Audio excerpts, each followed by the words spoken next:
Welcome to Lex 2 Tech Grab and Go Learning with your instructional technology coaches, Dr. Bridget Wolf and Dr. Janet Dedman. So let's get going.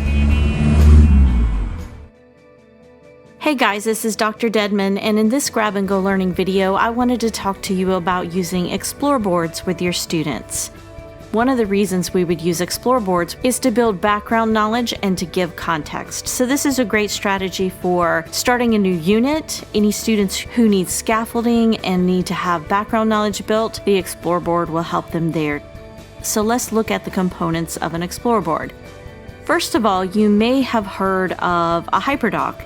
This is something you're probably using for your e-learning lessons. You probably used it if you were teaching during the shutdown for the pandemic. This is what a basic HyperDoc template looks like.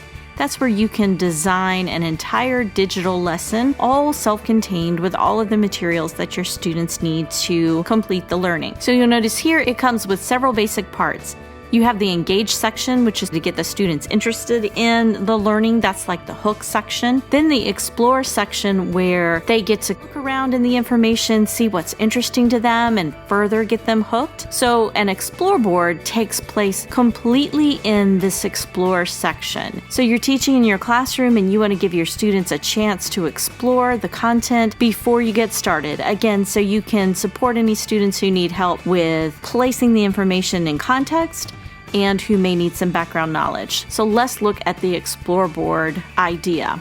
In the description for this video, I'm going to link some resources for you. The first one is an article by Holly Clark, who has lots of great ways to infuse technology into your classroom. In fact, her blog here is called The Infused Classroom. So this is a great blog post about using Explore boards in your classroom. I'm going to link that in the description.